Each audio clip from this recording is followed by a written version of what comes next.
Ça brasse sur la scène politique, mais ça brasse beaucoup, beaucoup, beaucoup dans les milieux criminels, sur la scène judiciaire. Évidemment, on nous a permis, je pense, d'être au-devant de tout ça, notamment grâce aux très bonnes informations de Kat hier sur ce qui s'est passé à Frampton. Est-ce qu'il y a une purge interne et tout ça? Bref, on suit ça aussi. Mon palais de justice aussi, il y a pas mal d'actions. Puis on est bien chanceux d'avoir comme collaborateur Isabelle Mathieu, qui est journaliste judiciaire indépendante, qui suit tout ça pour nous. Salut Isabelle! Salut! Qu'est-ce qui s'est passé le matin? Des gros déploiements, beaucoup de paniers à salade, des lumières de police. C'est-tu le climat actuel qui engendre tout ça? Certainement. Puis c'est drôle parce que ça nous a rappelé que le palais de justice, tu sais, que moi, ça fait 11 ans que j'y vais. Fait que c'est un milieu de travail. Pour moi, là, c'est relax, le palais de justice. Mais là, ce matin, ça nous a rappelé qu'il y a un côté sécuritaire aussi au palais. Fait que, quand je suis arrivée au stationnement, j'ai vu que les mini-fourgonnettes là, qui amènent les détenus étaient escortées par des policiers de la Sûreté du Québec, là, autopatrouille, gyrophare et tout ça. Là. Donc, ce qui n'est pas le cas habituellement. Là, habituellement, les fourgonnettes arrivent bien tranquillement. Là. Je veux dire, il y a des agents armés, il y a de la sécurité pour eux, mais il n'y a pas une sécurité supplémentaire. Et il y avait aussi même, dans le hall du palais, les policiers de la Sûreté du Québec sont débarqués et regardaient qu'est-ce qui se passait, était comme en surveillance, en support, disons. C'est rare, ce policier. Ben oui, l'escorte, moi, la dernière fois que j'avais vu ça, c'est quand il y avait eu les évadés d'Orsainville. Là, après ça, là, quand ils les avaient finalement retrouvés, ils les laissaient plus d'une semelle. Mais là, vraiment, et ce matin, dans le fond, ce que j'avais à mon agenda, moi, j'ai tout de suite fait le lien, il y avait les dossiers des Hells, dont Mario Banane-Auger et d'autres, qui revenaient pour orientation. C'est la suite du projet Malsain, ça? C'est tous ces procès-là? Tous ceux qui ont été arrêtés dans cette vague-là. L'hiver passé au printemps. Exact. Et là, vous comprenez que c'est évidemment pas fini parce qu'on est dans le système judiciaire québécois. C'est extrêmement tendu là, avec ce qui s'est passé hier. Oui, et donc, il y avait aussi Rubens Denis qui revenait au 222. Donc, tu avais les deux clans techniquement présent, mais là... Rubens Denis, c'est qui pour les gens moins familiers? Ben lui, c'est un proche de Picturmel, si je me trompe pas. Oui, c'est ça. Donc, lui, c'est l'autre clan qui a été ramené. Alors là, ce qu'on a réussi à démêler, finalement, c'est que les Hells sont restés à Orsainville. Ils sont en visio. Rubens Denis a été amené physiquement. Donc, c'est probablement ça qui faisait le stress là, supplémentaire, vu les événements de hier à Frampton. Au printemps où... Pendant l'été, le ministre de la Justice a annoncé un resserrement des mesures de sécurité. C'était dans la foulée de ce qui s'était passé, là, l'attaque au crayon de la justice de Longueuil. Québec avait des mesures. Est-ce que ça a été mis en place ou pas encore? Mais je sais que c'est dans les plans. Là. Ça se travaille. Là. C'est un projet, je pense, de l'automne. Là. On devrait voir ça bientôt en action. Ça va changer beaucoup de choses là, pour à la fois des gens comme moi qui viennent travailler au palais et aussi pour tous les gens qui se présentent. Là, il va y avoir sûrement des délais. Comment c'est reçu par le milieu judiciaire, ça, ces nouvelles mesures-là? Parce que moi, je sais pas que je suis contre, mais c'est que je veux préserver le caractère public de la justice. Je voudrais pas que quelqu'un se décourage d'aller voir un procès. Tu sais, déjà qu'on n'a pas accès à du vidéo, comme c'est le cas aux États-Unis et tout ça. Comment c'est reçu dans le milieu judiciaire, ça, ce resserrement-là possible? Je pense que les gens se sont fait à l'idée parce que ça fait déjà plusieurs années qu'on en parle. Il y a quand même plusieurs incidents qui ont eu lieu au fil des années. Pas toujours des choses très graves, mais quand même assez pour qu'on le note. C'est quelque chose qui est réclamé depuis longtemps. Oui, moi, je l'ai vécu dans quelques palais où je suis allée travailler, puis effectivement, il faut que tu prévoies le coût, tu essaies d'amener le moins de stock possible, faut que tu prennes le temps d'enlever ton manteau, d'ouvrir ton sac et tout ça, mais ça devrait... C'est peut-être pas un gros prix à payer, disons, pour sécuriser davantage là, les palais de justice. Puis je pense que ça va quand même garder un caractère public, là, malgré tout. J'ai une question, parce qu'évidemment, on va parler un peu de l'actualité judiciaire, mais on aime toujours ça avec toi, parler aussi de ton travail, de ce qui se passe, de c'est quoi couvrir le judiciaire. Je vais te poser c'est pas un reproche que je fais, parce que ça nous concerne, nous aussi, les animateurs et tout ça, mais ça revient des fois le questionnement à savoir, quand on utilise les petits noms des criminels. Oui. Mario Banane, puis Doune, puis Pic, puis tout ça, qu'on embarque un peu dans leur jeu d'en faire des personnages, puis de rendre ça. Toi, comme journaliste, est-ce que tu considères que c'est quelque chose d'important d'utiliser le langage, la façon qu'eux se définissent, ou des fois tu te poses la question à savoir... je fais-tu la bonne chose en embarquant là-dedans? Parce que moi des fois, je me pose la question. Tu sais, le pic, on l'a-tu aidé, le pic, à force de toujours parler du Dave le pic? C'est sûr que je pense qu'il faut faire attention de ne pas tomber dans la valorisation là, avec les surnoms. C'est leur univers. Là. Quand on décrit un univers, les surnoms font partie de ça. C'est ça, c'est pas nous autres qui les inventent. Non, on les invente comme pas. Ça dans je pense qu'on peut peut-être faire l'effort là, de doser un peu, là, surtout quand on fait du judiciaire. Là, je pense que sur la scène policière, c'est peut-être plus... Ça va mieux, je pense, de dire les surnoms. On est vraiment dans le même mood. Rendu au palais, les gens les reconnaissent plus facilement aussi. Rendu au palais, c'est pas marqué. Si jamais il était accusé, là, ça sera pas marqué Pic là, dans le primitif. Là, ça va vraiment être son nom à lui. Monsieur Pic. C'est ça. Donc, on peut peut-être garder une petite gêne à ce moment-là. OK. Donc, ce matin, qu'est-ce qui s'est passé? Là, tu disais que... Pas grand-chose. C'était report à des dates.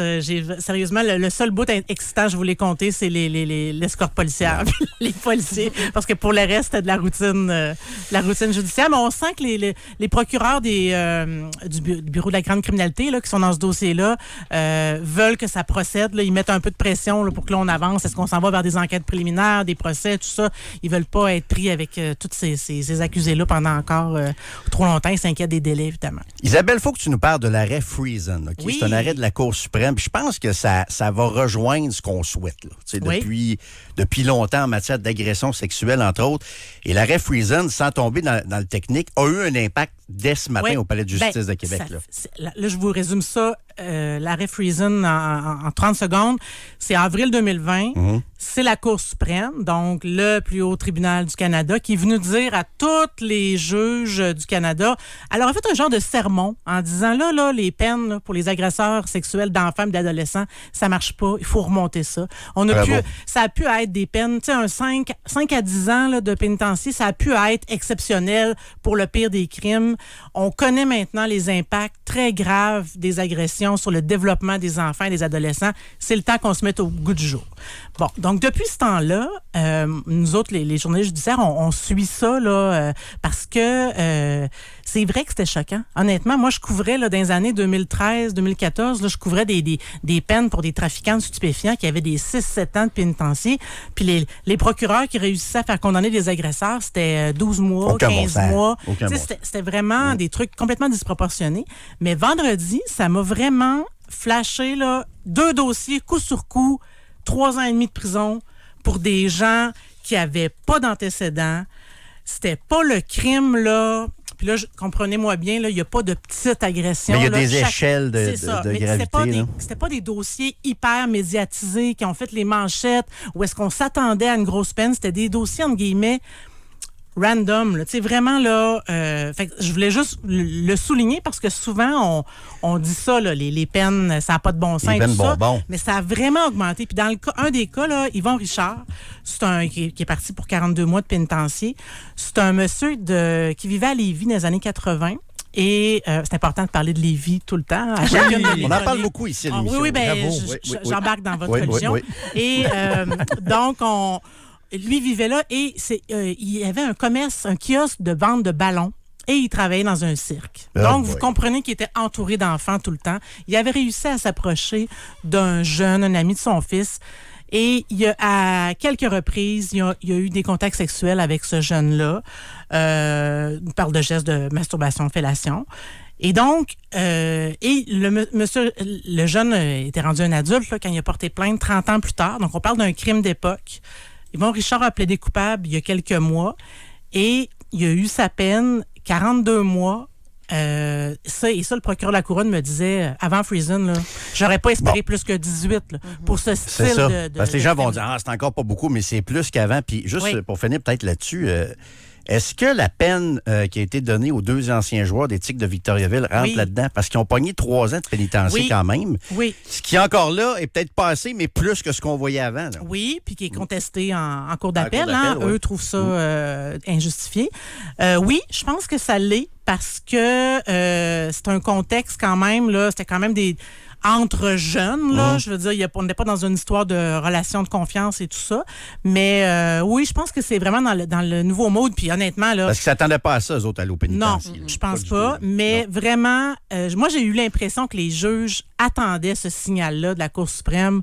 Puis ça n'a pas pris de temps, là, à ce que les peines augmentent, puis qu'on voit des peines 10 ans, 12 ans pour les dossiers qu'ils méritent, là, et que même des dossiers plus simples, disons, là, avec pas beaucoup de victimes, quelqu'un qui plaide coupable, qui n'a pas d'antécédents, ben oui, maintenant, là, ça vaut 3 ans et demi, 4 ans. Parce que dans le fond, souvent, lorsqu'on va voir des peines prononcées, les juges vont invoquer la jurisprudence, donc ce qui a été fait en la matière dans d'autres jugements. Ouais.